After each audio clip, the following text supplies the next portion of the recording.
惠嫂做梦也没有想到旺旺会做出这种事来。惠嫂坐在石门槛上给孩子喂奶，旺旺坐在对面隔着一条青石巷。惠嫂的儿子只吃了一只奶子就饱了。惠嫂把另一只送过去，他的儿子竟让开了，嘴里吐出奶的泡沫。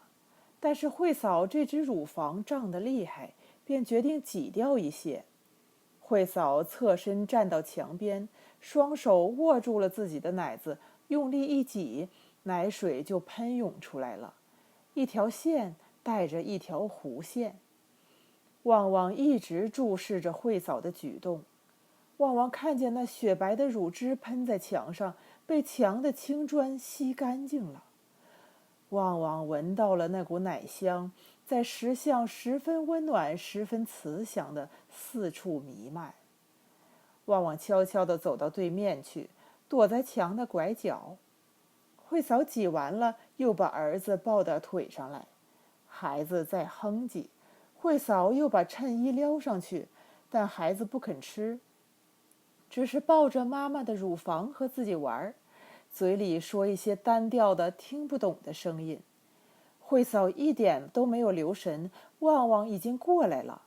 旺旺拨开婴孩的手，埋下脑袋，对准惠嫂的乳房就是一口，咬住了不放。惠嫂的一声尖叫在中午的青石巷里又突兀又悠长，把半个断桥镇都吵醒了。要不是这一声尖叫，旺旺肯定还是不肯松口的。旺旺没有跑，他半张着嘴巴，表情又愣又傻。旺旺看见惠嫂的右乳上印上了一对半圆形的牙印与血痕。惠嫂回过神来，还没有来得及安抚惊啼的孩子，左邻右舍就来人了。惠嫂又疼又羞，责怪旺旺说：“旺旺，你要死了！”旺旺的举动在当天下午便传遍了断桥镇。这个没有报纸的小镇到处在口播这条当日新闻。人们的话题自然集中在性上头，只是没有挑明了说。人们说要死了，小东西才7岁就这样了。人们说断桥镇的大人也没有这么流氓过。当然，人们的心情并不沉重，是愉快的、新奇的。人们都知道惠嫂的奶子让旺旺咬了，有人就拿惠嫂开心，在她的背后高声叫喊电视上的那句广告词，说：“惠嫂，大家都望一下。”这话很逗人，大伙都笑，惠嫂也笑。但是惠嫂的婆婆显得不开心，拉着一张脸走出来说：“水开了。”旺旺爷知道下午的事是在晚饭之后，尽管家里只有爷孙2个，爷爷每天还要做3顿饭，每顿饭都要亲手给旺旺喂下去。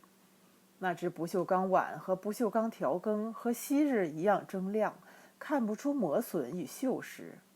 爷爷上了岁数，牙掉了，那根老舌头也就没人管了，越发无法无天，唠叨起来没完。往旺旺的嘴里喂一句就要唠叨一句，张开嘴吃，闭上嘴嚼，吃完了上床睡大觉。一口蛋一口肉，长大了挣钱不发愁。诸如此类，都是他自编的顺口溜。但是旺旺今天不肯吃，调羹从右边喂过来，他让到左边去；从左边来了，又让到右边去。爷爷说：“蛋也不吃，肉也不咬，将来怎么挣钞票？”